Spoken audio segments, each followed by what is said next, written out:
Life is not happening in your head, it's happening in your nervous system. Let's jump into today's episode. Life is an experience, it is not a thought.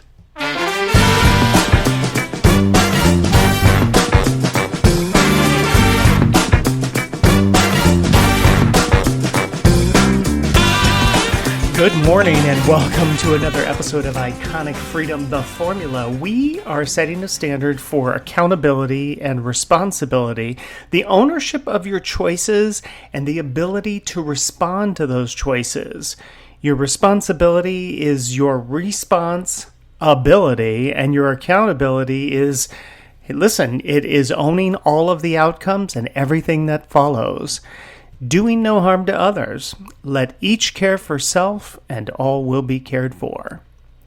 Okay, so as we jump into today's episode, I always like to, or at least I've tried to now, make this a habit, is to talk about what is the formula. The formula is a set of standards that you're setting for yourself, basically, in your own life. But I believe that it's made up of three very key components that are like a periodic chart, right?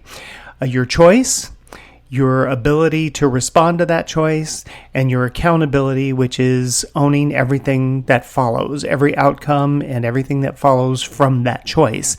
And that becomes your standard. We tweak it throughout the year as we, chat about various subjects and we kind of delve into different topics and everything. And today I wanted to talk about one that I thought was kind of interesting, is that a lot of times, I remember Rush Limbaugh used to say this on his show, that people that would sit at their computer and they were on social media or Facebook or whatever, he said, you're not really engaging in life because you're not out talking to people. You're not interacting with the universe, with, people all over. All you're doing is having, maybe, keyboard wars type of thing with someone, but it's always a thought, and it's never really an interaction. It's not a discussion with people. And it really got me thinking at some point recently that, thought is not living. You don't grow by theorizing. You grow by engaging. Sure, you can have a hypothesis and then you want to test the hypothesis. But what is the hypothesis about then? It's about trial and error, right? Some people call it failing. I call it trial and error. I don't think there is such a thing as failure. I think trial and error, we see where the error is, we recalibrate, we zhuzh it a little bit, and we jump back on. It's also the idea of it's by responding to things. And that's what we talk about in response ability. You have to have an ability to respond to the choices that you make. It's always interesting to me, there'll be these moments where just the simplicity of this is that maybe you're at a grocery store and somebody pulls a basket out and they don't even pay attention to anyone standing behind them. And as they pull the basket out, maybe they back up into you. And it's so interesting if you're standing far enough away. I see this all the time, like at Fry's and at Costco and everything, that, if they run into you, it's like, how is it that you are so not paying attention to your universe, that you are so unaware of the surroundings by which you are standing, by which you are interacting, that you can't respond? You have no response ability. Because what will happen is you start doing something, and in that action, you pay no attention to anything around you. And so then you start hitting people or backing into them or whatever. And I know it's just a small example, but think about how you cross-apply that to other areas of your life, where you're making choices and you're not paying attention at all to your surroundings or to the implications or the potentialities and the possibilities of what could happen. There's like a whole culture out there that thinks that living just because they're thinking about life. But thinking isn't, it's like thinking about what joy isn't joy, is it? I mean, when you kind of contemplate that idea, you think about just thinking about happiness makes you happy? No! Thinking about strength isn't just making you strong. Thinking about responsibility doesn't make you responsible. Thinking about accountability doesn't make you accountable. You can't think your way into courage. You have to walk into it, right? So when you over-identify with thought, you miss the whole point of being human, which is to experience. So overthinking, I think, in our society has become this acceptable form of a self-sabotage. And I don't think people realize it, because you get into a thought process and you spiral into it. And you can think of all the things that are going to go wrong, but do you turn around and think about all the things that are going to go right?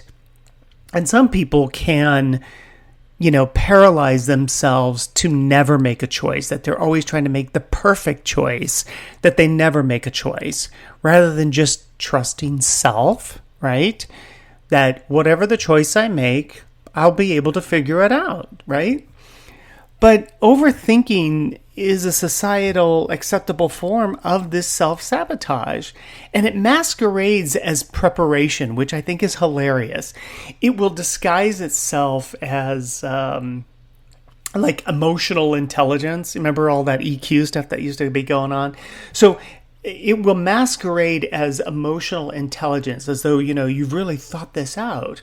But in reality, all it is fear. It's control, because you're trying to control an outcome. And we've talked about it on this program for the last few years, that you cannot control anything and you have to let go of the outcome. You make the choice and then you let it unfold. And you trust yourself that you'll be able to figure it out.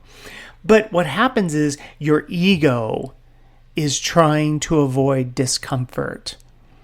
And so you get attached to an outcome and you're trying to make all the right choices, and I'm trying to make all the right turns, instead of, I get in my car, I know essentially where I'm going, but I never know which direction I'm going to go to get there. But as I make my way down the road, it suddenly unfolds and it's like, oh, I'm going to turn here, and then I'm going to turn here, and I'm going to turn here, and then suddenly I'm where I need to be. So one of the things that kind of came to me when I was thinking about this. I do walks in the morning, especially here in Arizona, where it is very warm. And it's nice because it gives me an opportunity to kind of noodle these things. Experience is the evidence for you. It is the action in life. People, that's why I think the whole thing about people saying that they're sorry and apologizing, it's sentimental salve. It means nothing. But action does mean something, because people can see it. And more importantly, you can see it. When you decide that, hey, that was trial and error, that was my error, let me fix that, your action becomes the thing that people are paying attention to see if you have recalibrated. But more importantly, your action is for you to recalibrate. They are the byproduct. Whatever they experience from your choices is a byproduct of you being you, doing life your way. So you don't know who you are until you start doing something. And I think it's a very interesting path and journey that people get on, because you don't know yourself until you start interacting with the world. You start finding the things that you enjoy. You might go to a play, or you go play soccer, or you go watch a baseball game. You go and you engage in the world around you, and you start learning for yourself. Oh, I like this. I don't really like that. Oh, that's a part of my life, and that's not a part of my life. I enjoy going to the gym. I don't enjoy going to the gym. But experience will give you feedback.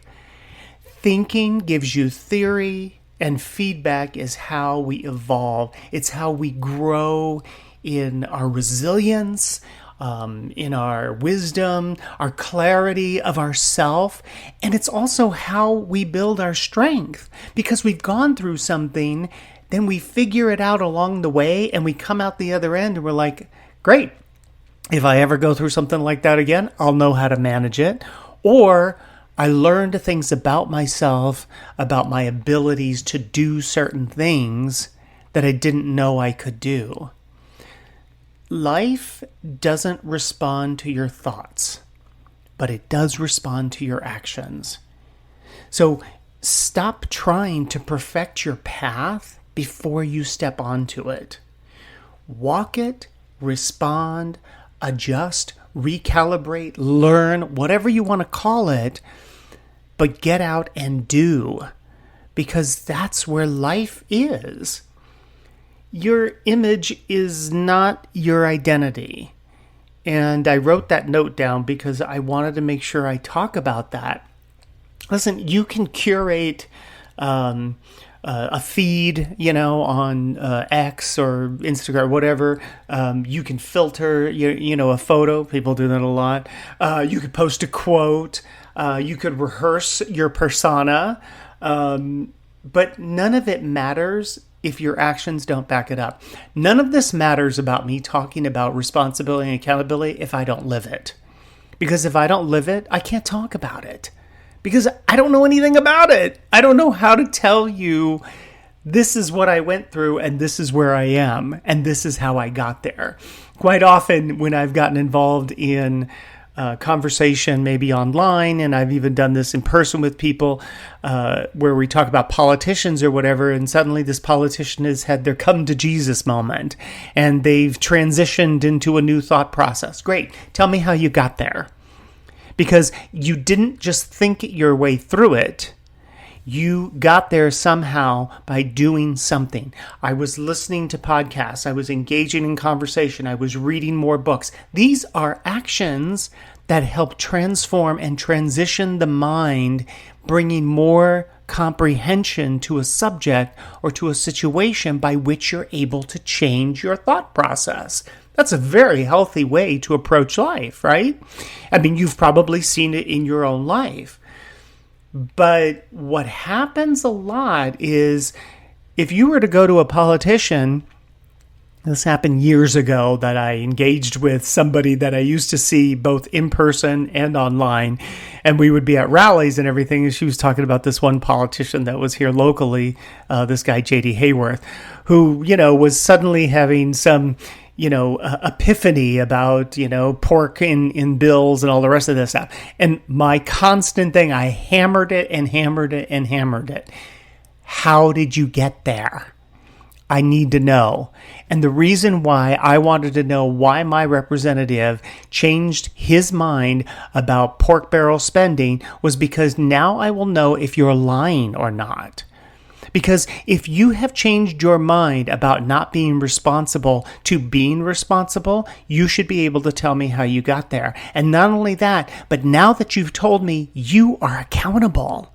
And that's the piece where the people want to dodge. That's the place where people want to do the little sidestep, now you see me, now you don't. Because they don't want to have to own the accountability of the choice. So your image isn't your identity, right? And none of this stuff, it doesn't matter if your actions don't back it up. So your image might be seen by people, but your integrity is what is lived. Your character is what is lived. Those are things you develop in you that no one can ever take from you.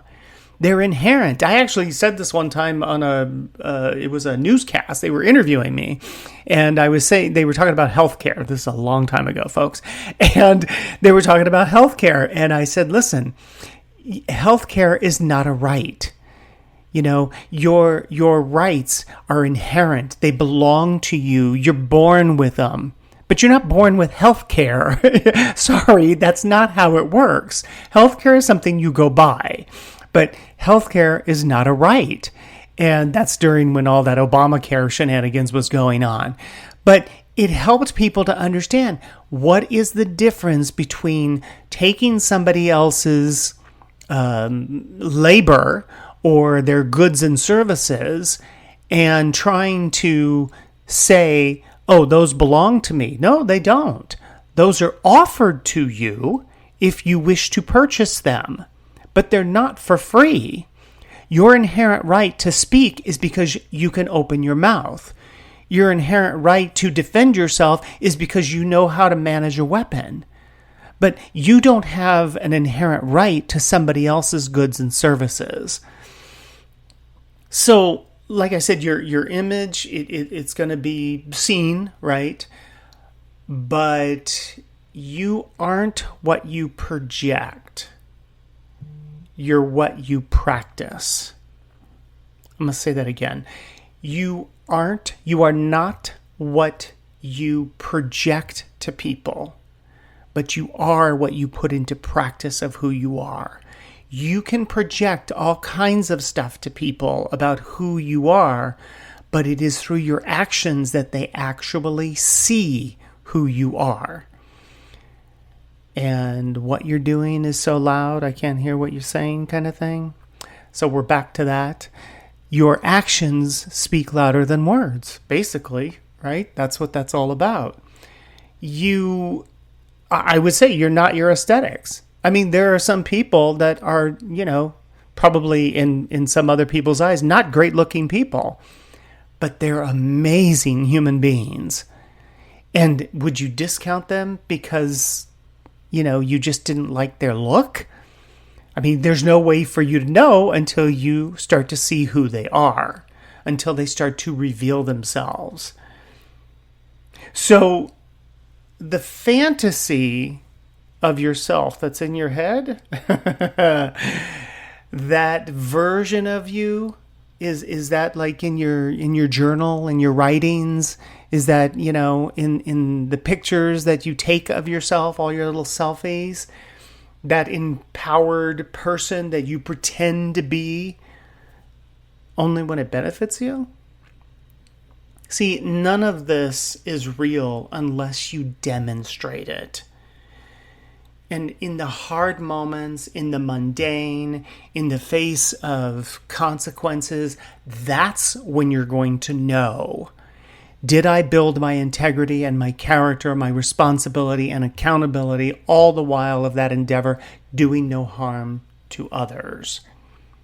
Because I will tell you that the idea of freedom, it requires your engagement. So, okay, you want accountability, all right? Then you have to live through your own consequences. If you want to say that I'm an accountable person, you got to live through your own consequences. You want clarity, okay, but you have to step into the unknown, because that's how you get clarity. I don't know in conversation with someone else or in my exploration of who I am. I don't know. So I have to step into another new experience and face the unknown. You'll hear people say, oh, I want to change. Okay, well, you just can't think about it. You have to choose it, right? Somebody says, I want to lose weight. Okay, but you can't just think about, I want to lose weight. You have to take an action. You actually have to do something. And whatever self that you think that you are, or that you fantasize about being, that doesn't matter if you haven't taken action to get to where you want to be. And only the self you demonstrate counts.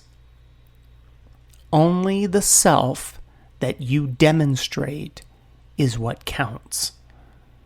It doesn't matter all your word salad doesn't mean anything if you have no action to back it up.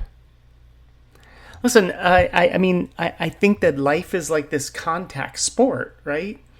And you're not here to speculate or to spectate, from your head. I actually said this to a friend recently. We were talking about something, and it was this engagement of doing some things, and I said, "What, did you buy a ticket to this show?" It's like, no. It's like you have to engage in life. Right? You have to be a part of it. I mean, I was recently training some people in another city, and I actually said that to someone. We were sitting there, and they weren't doing anything, and I said the same thing. I said, did you buy a ticket to this training? Get in there, jump in there, make a mistake. We'll figure it out. We'll correct it, because that's how life works. But you're not here to be a spectator, right? You are here to participate with your choices, your body, your character, your heart, whatever it is that you want to call it. You're here to sweat, you're here to stumble, to fall, to heal, to grow. You're not just here to think. You cannot think your way out of whatever makes you unhappy. All you can do is take action.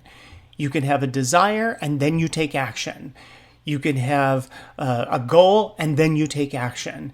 You can have all kinds of thoughts about this, that, and the other thing, but then you take action. If you want to be a chef, then you go to chef school. I wanted to learn how to make those little macaroon those cookies, with the little icing in between. I wanted to do that. So what did I do? I went to Sur La Table and I took a class. I thought it was great. It's like, but that's how you do it. Oh, I like this idea. Okay, let's see where this goes, how I might be able to find my way to that. And then I go there. So I would say, stop building castles in your mind and start building a life with your hands. Start building a life that is full of choice and experience rather than just a thought. You're not just here to be thinking through all of this stuff. It's not just a thought. It's an experience that you have to take, and you have to step onto that magic carpet in order to do it. Okay, so we are at the end of another podcast. Thank you so much for joining me this weekend. I really appreciate it. Hey, hit that like button if you would. Share it with your family and friends. You never know how it might support them in their endeavor. All the fun links are below, and if you're inclined, feel free to subscribe on Buzzsprout.